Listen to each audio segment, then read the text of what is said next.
At night, a yacht is a tiny world pretending it's safe. A few cabins. A narrow deck.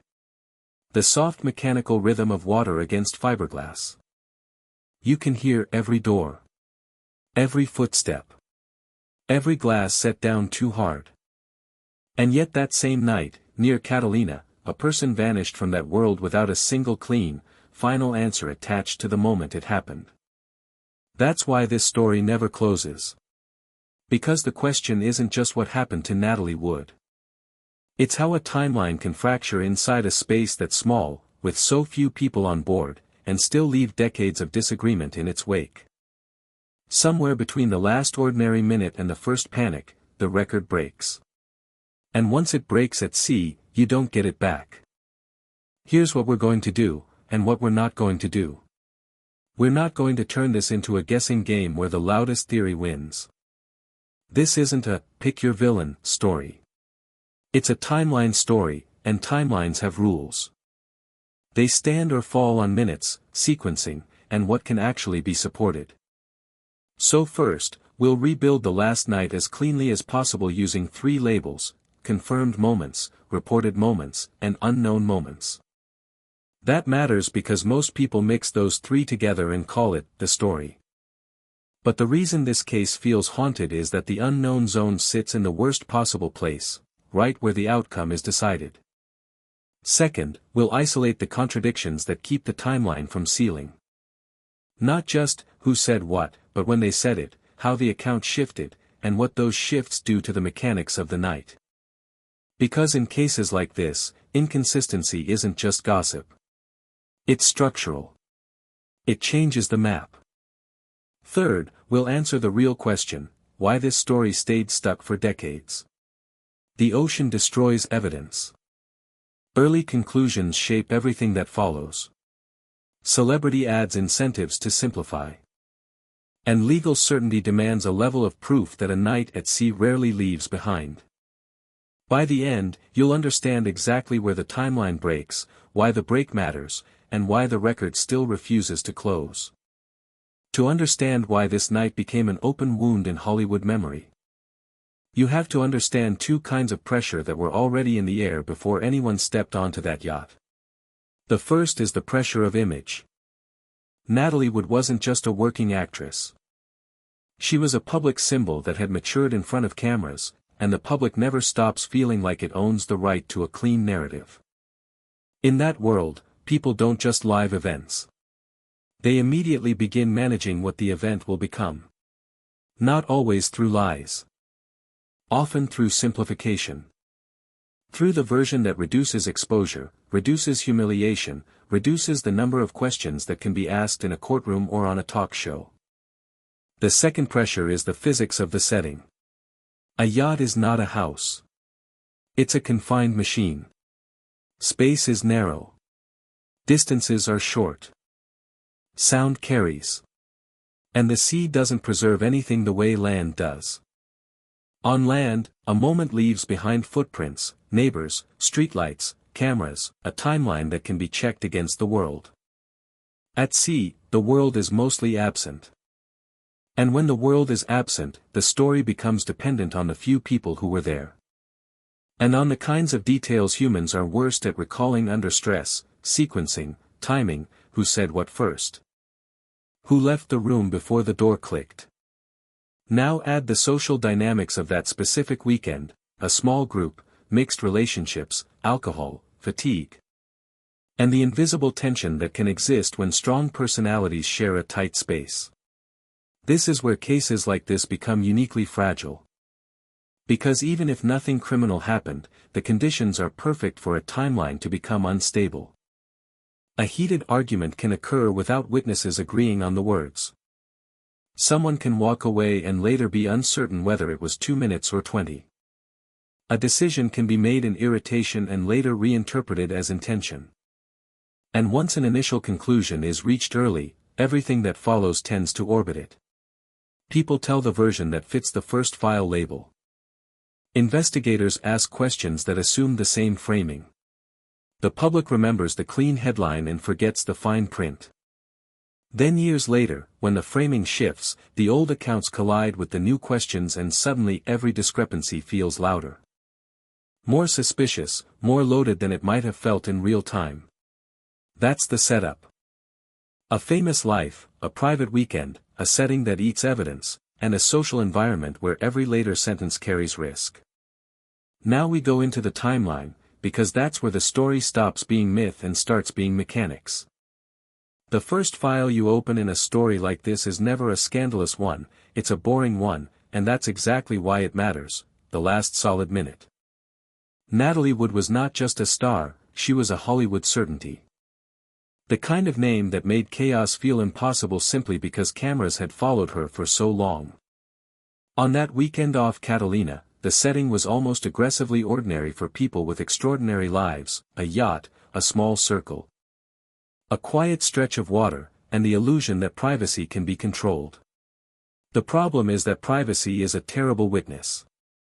What the record can hold with confidence is the frame, not the missing frame inside it, the yacht Splendour, Catalina nearby. And a handful of people who would later become the only voices that could bridge a gap. Reportedly, different retellings land on different last normal moments, who went below, who stayed up. Whether the mood was calm or charged, and that disagreement is the crack that never stops widening. The consequence is simple but brutal, once your final confirmed minute is soft, every minute after it becomes negotiable. And Hollywood can negotiate anything except physics. And the next file is where physics enters the room and refuses to leave. The second file is the one viewers feel in their stomach, the missing minutes. Natalie Wood's public image was built on clarity, roles with emotional arcs. A life the public believed it could read, and nothing is more unsettling than a story that becomes unreadable at the exact point it turns irreversible. On a yacht at night, a few minutes can be the difference between a misunderstanding and a tragedy, between a choice and an accident chain. Between, "I stepped away," and "I never saw her again." The scene you're forced to picture is not cinematic, it's banal: dark water, confined corridors. The muffled friction of people moving in a tight space. According to later accounts and reporting, the difficulty isn't a lack of detail, it's the lack of alignment, what one person recalls as immediate. Another recalls as later, what one person frames as routine, another frames as tension. The consequence is that the missing minutes become a vacuum, and a vacuum always fills with story. In Hollywood, the vacuum fills fastest, because an unfinished narrative is reputationally dangerous. And once a vacuum forms, everyone starts reaching for an object that could pin it down.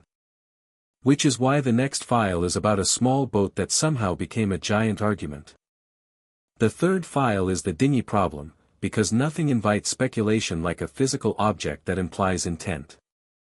Natalie Wood's image was elegance and control, and a dinghy at night is neither. It's awkward, unstable, and unforgiving even when nobody is panicking. The scene people keep trying to reconstruct has a simple silhouette, the yacht sitting in dark water, the tender nearby. The question of whether anyone would go out there and why. Reportedly, the dinghy's role has been described in different ways over the years, sometimes as a detail that supports a straightforward accident narrative. Sometimes as a detail that raises more questions than it answers. The catch is that water moves things, and when water moves things, memory moves with it, a rope line becomes a theory, a drift becomes a motive. And suddenly an ordinary piece of marine gear carries the weight of a verdict it can't deliver. The consequence is that instead of closing the timeline, the dinghy becomes a Rorschach test, reflecting whatever conclusion you walked in wanting. This is one of Hollywood's oldest tricks in reverse: when the picture is unclear, people project the ending. But the story doesn't hinge on the dinghy alone, it hinges on the humans trying to explain the night, and that's where the file gets sharper. The fourth file is the closed world effect, because a yacht is a stage with almost no exits, and that makes every relationship feel louder. Natalie Wood and Robert Wagner were not anonymous people on a boat, they were a marriage the public had watched fracture and reform. And that history sits in the room even if nobody says a word about it. The scene is not a courtroom reenactment, it's the psychological geography of a tight space. The way a disagreement can feel inescapable when there's nowhere to go that isn't a cabin door or the open deck. According to reported recollections, there were moments that some have framed as an argument and others as less dramatic tension. And that discrepancy matters because it changes what the missing minutes mean.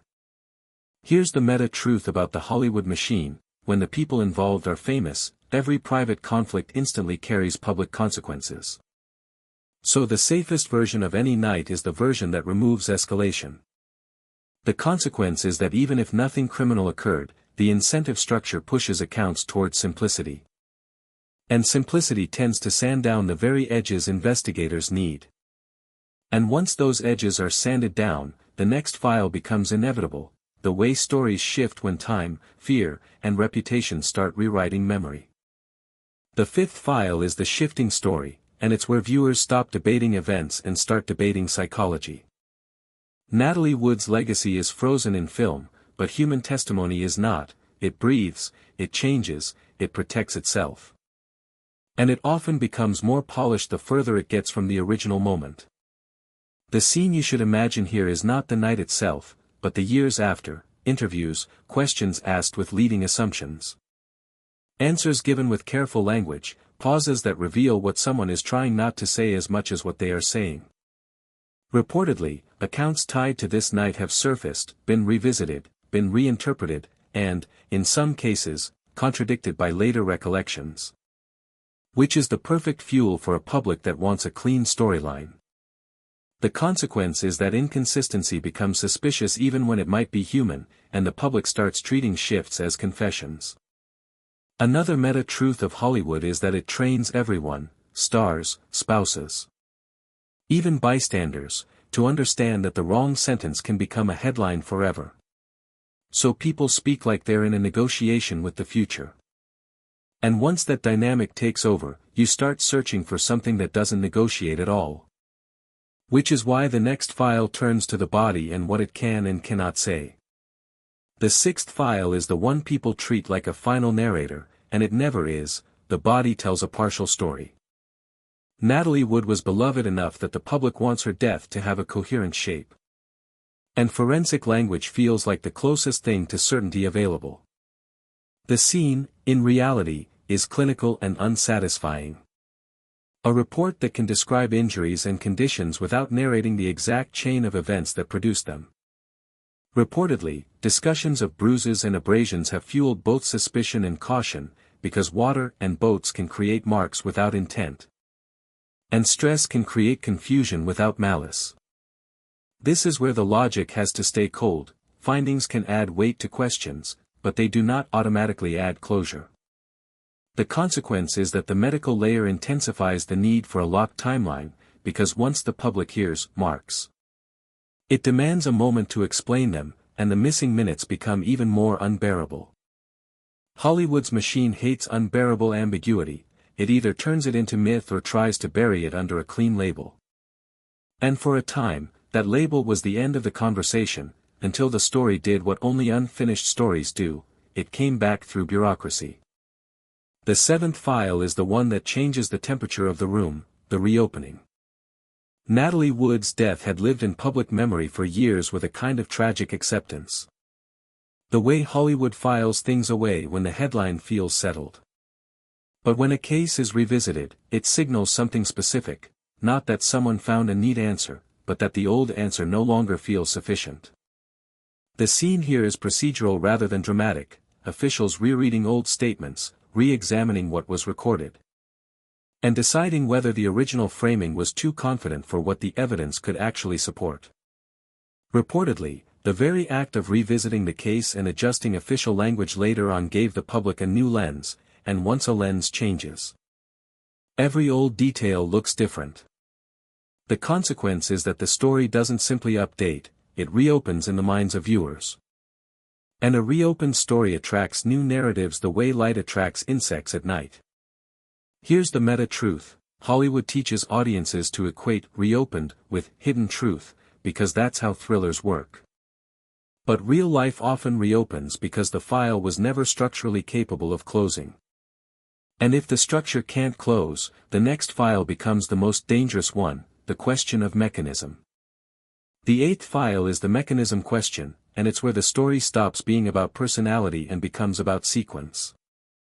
Natalie Wood's legacy often gets pulled into arguments about motives because motives feel satisfying. But motives are not what you can prove on dark water. The scene is brutally practical. How does a person move from the interior of a yacht to the sea outside it, at night? In conditions that turn small errors into fatal ones? According to the ways this case has been discussed and reported. The core difficulty is that you can imagine more than one plausible path, an accidental chain, a purposeful step, an argument that escalates. A moment of confusion, and plausibility is not the same as proof. The consequence is that you end up with a story that can support multiple endings without committing to any of them. And that is exactly the kind of story audiences can't stop watching. Another meta-truth: Hollywood is built to deliver endings, and when it can't, it compensates by producing versions, documentaries, retellings. New clues, that promise the one thing the ocean didn't leave behind, a receipt. And that hunger for a receipt sets up the file that almost always follows, the media echo that turns absence into a product. The ninth file is the echo chamber, the twist that makes the entire case feel more haunting in hindsight, the longer it stays open. The more the openness becomes the story. Natalie Wood's name carries emotion, and emotion is the raw material that media ecosystems monetize. Especially when the facts are incomplete and the public wants resolution. The scene you're watching now is decades removed from Catalina, headlines that resurface whenever an anniversary hits, clips that isolate one quote. Segments that imply conclusions without carrying the burden of proof, and viewers who inherit the mystery as if it were new. Reportedly, each new wave of coverage doesn't just reflect the case, it reshapes what people think the case is about. Shifting focus from timeline mechanics to character judgments. The consequence is that public certainty grows at the exact moment legal certainty remains out of reach, which is a recipe for endless conflict. This is the Hollywood machine at its most subtle. It trains audiences to treat narrative satisfaction as truth. So the most satisfying theory becomes the most contagious one. But if you strip away the contagion, you return to the promise we made at the start, and the final file delivers it with an uncomfortable clarity. The 10th file is the one that actually closes the loop without pretending to close the case. The night didn't stay open because nobody cared. It stayed open because one step was never documented well enough to be sealed. Natalie Wood was an icon in an industry that edits life into arcs. And the cruel irony is that her final arc happened in a setting that refuses editing: water, darkness, and a tiny circle of witnesses. The scene you're left with is a map, not a verdict, a confirmed frame, a disputed stretch, a missing mechanism. And the understanding that official systems cannot declare certainty where the material record is thin. According to how this case has remained discussed, the temptation is to fill that thinness with a satisfying ending. But the honest ending is a disciplined one: the mechanism of entry into the water cannot be proven beyond doubt. And that single limitation creates decades of narrative instability. The consequence is that the story becomes permanently unfinished, not because the truth is necessarily theatrical, but because the evidence is structurally insufficient for closure.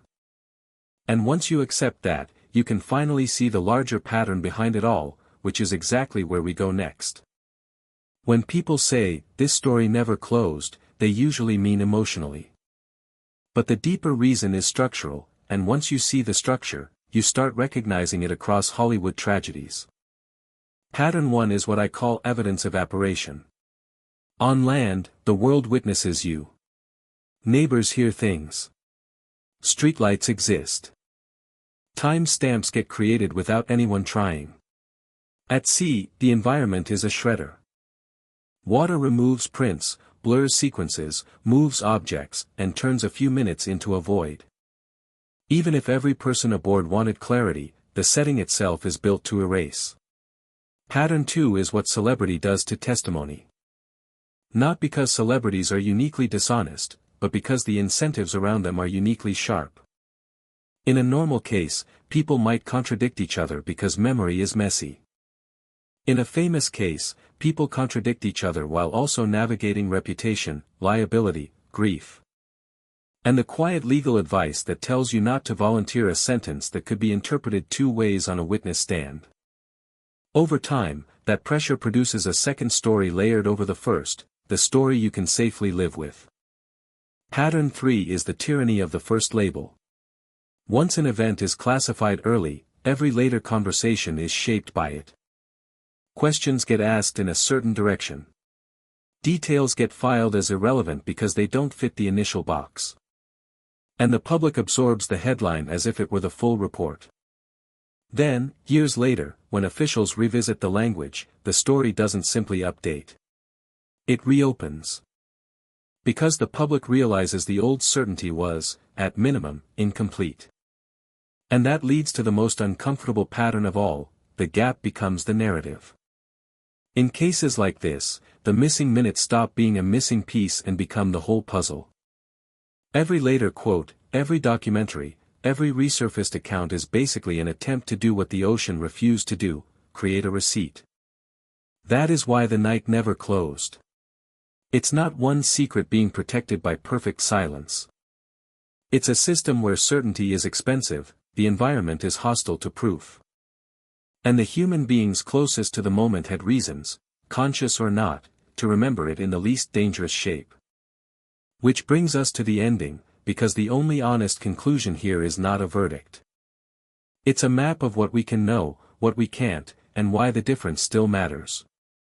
So here's where we land, and it's not a landing Hollywood trained us to accept. The last night doesn't stay open because people haven't talked about it enough. It stays open because the timeline breaks at the decisive point, and the break can't be repaired with anything stronger than human memory. The ocean erased the kind of proof that closes doors, and what remains is a chain made of anchors and gaps, confirmed context, reported tension, disputed sequencing, and one unresolved mechanism at the center. That mechanism is the real cliff edge. Not a name. Not a motive. A how. How does a person move from the interior of a small yacht to dark water? And why does every available account fail to lock that movement into a single, provable sequence?